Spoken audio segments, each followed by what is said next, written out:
Hey guys, it's Jeff from Pressure Luck, and this video is going to focus on something that I've probably received the most requests to do. And I'm going to give you a few hints. It's summer, it's June, mid-June, it's almost 4th of July. What more American meal is there to have, in the summertime especially, than good old-fashioned baby back ribs? Yes, we are making ribs in that Instant Pot, and they are going to be so full off the bone, it's going to basically, you don't even need teeth to eat these ribs, okay? So let's just get going. Amazing, delicious baby back ribs right in the Instant Pot. I can't wait to do it. So I'm gonna use 4 to 6 pounds or 1.5 to 2 racks of ribs. And the membrane on these are already removed, as you can see. I got them from Costco, so we're good here. If there is a membrane, which is like a thin film, all you do is you would pick it up and just tear it across and take it off. So what I'm gonna do is I'm gonna take 2 racks, this is from Costco, like I said, and put it in the Instant Pot. Now when we put our ribs inside the Instant Pot, we wanna do it in a coil fashion, just so it hugs up against basically the perimeter of the lining pot of the Instant Pot itself. Now what I'm gonna do is I'm gonna take some apple juice and I'm gonna fill it up all the way so it basically covers most of our ribs in here to the best we can.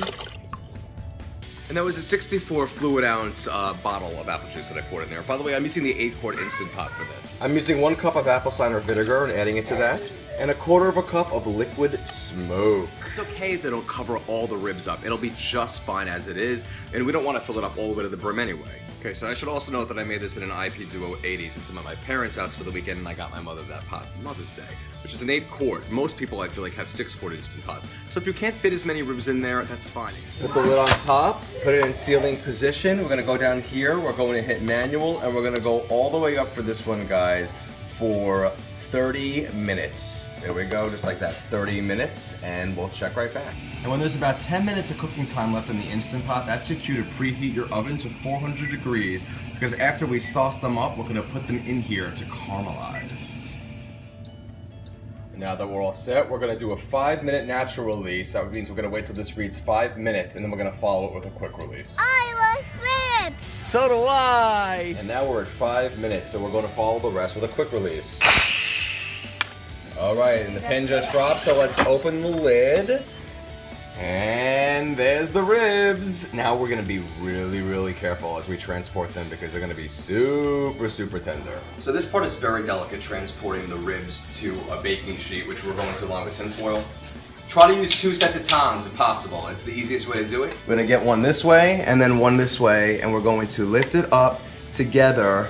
It might separate. That's okay if it does. And then we're going to just put it right on top of our tray. As I said, they're crazy tender right now. And it's fine if they're like that because they're just gonna fall apart anyway when we cut them up. And that's how we do it Instant Pot style. Instant Pot style is gonna be crazy fall off the bone rib style. And as for all the cooking juices that the ribs cooked in the Instant Pot, we're actually gonna discard them. It was simply to marinate the wonderful ribs in as they cook. Now we're going to sauce these babies up. And I love using Sweet Baby Ray's barbecue sauce. I've been using it forever, and what better barbecue sauce than to baste our ribs with. So we're gonna get a brush, and we're going to basically just coat our ribs completely in this delicious sauce. And by the way, in case you were wondering if you can get Sweet Baby Ray's barbecue sauce at Costco, well, I think the size of this bottle answers that question for you. And look at these beautiful ribs that I've just sauced. I was actually able to put both racks on one baking sheet, which is great. Now I'm gonna pop them into that oven right there. And we're gonna put that in there for 10 minutes, and then I'll see you real soon. And a little tip for you, if you want your ribs a little crispier in the oven, put it on broil instead of 400 degrees. Or you can use one of these things called a barbecue. As you can see, this one has a cover over it. It's not quite been ready for the season yet, I guess. But you can use one of those as well, and you can just throw it on there for a few minutes until it gets nice and charred. And it's been 10 minutes, so let's check. Oh boy. Oh my gosh, it smells like a heavenly smokehouse barbecue in here. Well, let's get these out of the oven. And there we are with our beautiful, beautiful ribs right out of the oven. The sauce nice and caramelized right on top and more tender than Elvis's love. Ma, my brother-in-law David, we're all excited to eat this. Levi, what do you think? You excited to eat it? Yeah. And Jeffrey made his birthday dinner for the family. Yeah, I mean, yes, this is coming after that, but yes, and as you can see, the kitchen's very clean right now. Since it's a family affair today, I'm gonna let the family review the meal. Pull them apart, they just simply came apart. Look at it. It's like falling off the bone. You think, is it really tender? Good? Extremely tender. It's like oh, butter. good. Amazing. Don't need a fork and knife at all. They're very delicate Just ribs. comes right off the bone. Literally. Clean. You can rip the bones right out of there and just pull the bones out and put it on a giant like semolina roll and make it a giant rib sandwich. But my Levi, what do you think? Ow! Look at what happens with the bones. Just pulls it right out. Wow. And I like it when a little bit stays on the bone because you can use the bone as a device to help eat it. Yeah, that's great, Dad. Good tip. Mine literally did come off, right off the bone. I put it on my plate. So I'm gonna taste it. It smells out of this world, guys. I'll tell you that right now. Yeah, good. Yeah, good. Good. Awesome. Now this is my sister. What do you think, sister? I love it.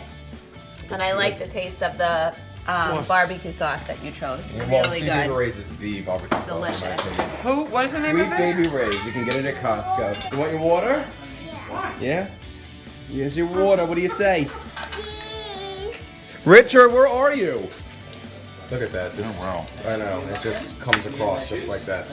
And what do you think, Richard?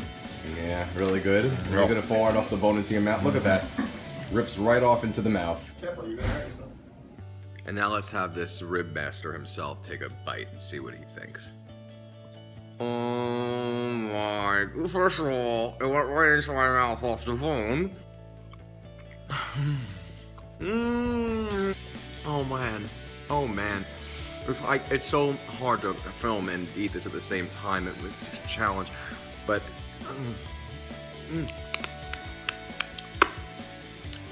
5 licks. Stuff is absolutely amazing. What an amazing rib this is. So what did you think? Are you full after that meal? Yeah. Yeah, me too. So guys, I hope you enjoyed this one. The whole family certainly seemed to, and believe me, they'd be brutally honest. If they didn't, I wouldn't have shared their comments. Yes. For more recipes like these, if you guys enjoy them, go to pressureluckcooking.net. Can you say that? pressureluckcooking.net. Pressure button the rack. Awesome!